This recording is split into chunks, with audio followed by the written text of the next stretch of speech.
So this discussion will be about modular femoral tapered revision stems for obviously revision total hip arthroplasty.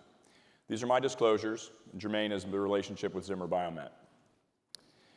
So the bottom line is, what's your go-to and why? And in nearly every revision case that we do, we will use a modular spline tapered revision stem. And why do we do it? I think the previous talks really point to why we use one specific implant design for every single case, and that's ease, speed and efficiency, applicability, and reproducibility. Instead of having to think about how to reconstruct and what wires and what cables and what plates and which length and all these things, this device actually makes revision femoral surgery much, much easier, at least in my eyes, because you do the same thing every time regardless of the difficulty. The results throughout the literature over the last 10 or 15 years have been excellent with this type of design. Here's just two examples with satisfactory results in 100% and implant survivorship in 96%. So they work, and they work in the long term.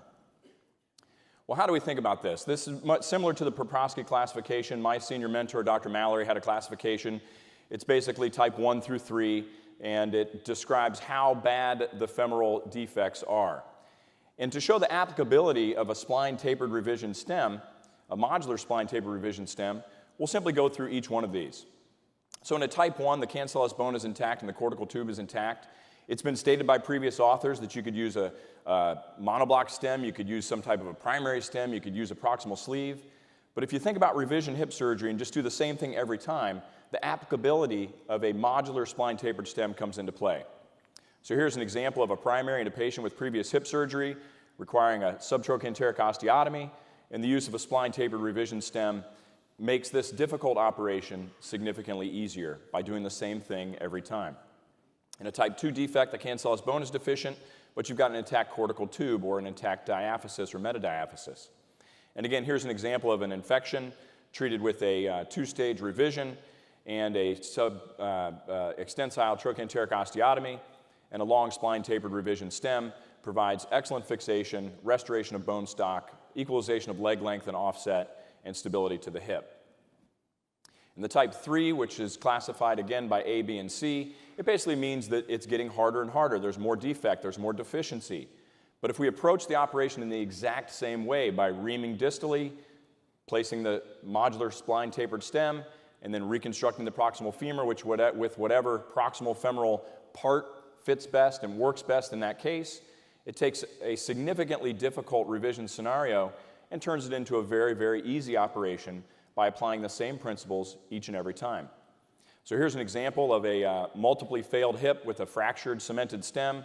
Distal fixation is applied with a spline tapered stem, proximal reconstruction with a Calcar, reconstruction of the trochanter with a trochanteric plate, and a long-term survivorship with excellent fixation, reconstruction of bone stock, reconstruction of leg length, and hip stability by the use of a modular spline tapered stem. In cases of extensile trochanteric osteotomy, as you've heard previous speakers, it's applicable with this device as well. You don't have to use a cylindrical stem. You can use these modular devices. It's been described for the direct lateral approach as well as the posterior approach, and it's safe, as Levine has shown us, to be used in two-stage treatment of infection, making the first stage significantly easier to remove well-fixed components. So if you use a direct lateral approach or a posterior approach, descriptions are available in the literature. But the bottom line is, in cases such as this, where the trochanter is at risk, a subtrochanteric osteotomy in this somewhat primary scenario, and then the use of a splined, distally fixed tapered stem, reconstruction of the proximal femur, as shown here, gives us excellent leg length, options for stability and offset, and excellent fixation with long-term results. Here's another issue with modularity. It's been described, and one of the issues, whether you're using a monoblock stem that's smaller than 13.5, that stem is at risk of fracture. And there are multiple versions of modular stems available that have had difficulty with fractures, as you see here. The implant manufacturers, however, have tried to address this, both with beefing up that proximal taper, changing taper design, or in the case of one manufacturer, roller hardening that taper, which increases the endurance limit by threefold. Our experience with this roller hardening, we published over a 5-year period, saw no stem fractures in over 120 stems in difficult revision scenarios. Our experience with the tapered spline stems goes back to December of 2009. Over a 3-year period, we looked back retrospectively with minimum 2-year follow-up, at 60 hips. The average age here you see is from young to old, so it's applicable in nearly all patients. The BMI is from light to heavy. There was one primary, as I showed you, that example of the difficult primary, and it's shown here. Conversion from previous hip surgery, revisions in over half, and two-stage reimplantation in just about a third. Our early results show a significant improvement in the Harris hip score, both in terms of overall and pain. There's been no femoral revisions at out to 5 years.